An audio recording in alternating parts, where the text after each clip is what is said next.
Terve taas! Mä ajattelin tänään tässä teille kertoa, että minkä ihmeen takia mä oon alun perin lähtenyt tämmöiseen poliittiseen toimintaan mukaan.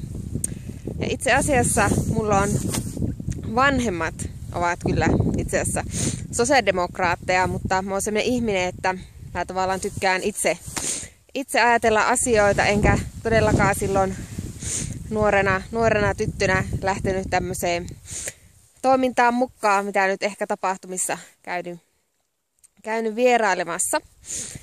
Ja olihan mulla itse asiassa lukiossa kaveri, joka oli itse kokoomusnuorissa, ja sitten sekin ihan silleen innosti, kun hän aina kertoo, kuinka kivaa on niissä tapahtumissa, että ei se politiikka olekaan niin tylsää. Mutta kuitenkin mä ehkä tiesin, että se kokoomus ei ole se mun juttu, että on ehkä vähän enemmän ajattelen tämmöisiä asioista eri tavalla tästä maailmanmenosta.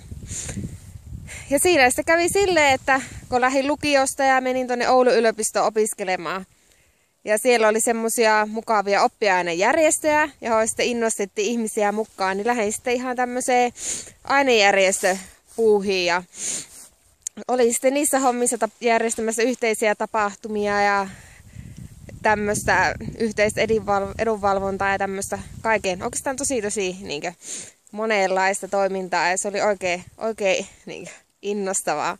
Ja oli itse asiassa silloin jo edustajistavaaleissa ehdokkaana, mutta oli siinä humanistien listalla. Sitten kypsyttelin tätä ajatusta sitten enemmän, kun olin vaihossa. Ja olin tuolla Unkarissa, ja siellä ollessa sitten vuoden aikana ehti miettiä monia asioita ja myös nähdä, minkälainen se on se yhteiskunta, jos sitä ei tehdä sillä tavalla tasa-arvoiseksi. Tai että kaikista ei huolehditakaan, että kaikki ei pääsekään välttämättä sinne lääkäriin. Tai että jos ihmiset pelkää ihan tilata ambulanssin, koska se maksaa niin paljon, että voi mennä ihminen varaa rikkoon. Että tämmöinen luokkayhteiskunta ja maksulliset koulutukset niin herätti kyllä tämmöisen minutkin ja tämä humanisti hereille, että ei vitsi, että ei se välttämättä olekaan niin itsestään selvää semmoinen tasa-arvoinen maailma, jossa kaikki voi mennä ja kulkea niin pitkälle kuin mahdollista, riippumatta paljon tillä on rahaa tai kuka osuu äiti ja isä tai isoisä tai isoäiti. Ja sitten oikeastaan mä muutin Rovaniemelle ja oli jo sitä sillä tavalla ajatellut sitä asiaa liittyen sitten sosiaalidemokraattisiin opiskelijoihin.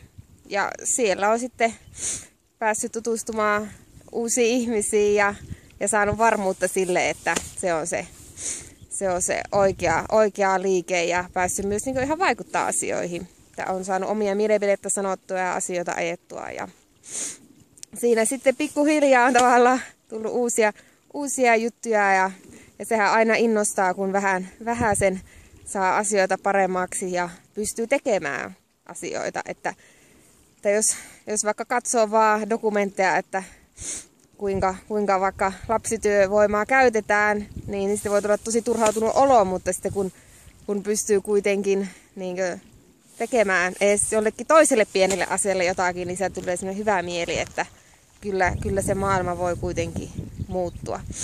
Ja sen takia onkin myös eduskuntavaaliehdokkaana, että haluaa eduskuntaa muuttaa asioita ja tekemästä Suomesta paljon paremman maan ja myös maailmasta paremman paikan joka ikiselle ihmiselle.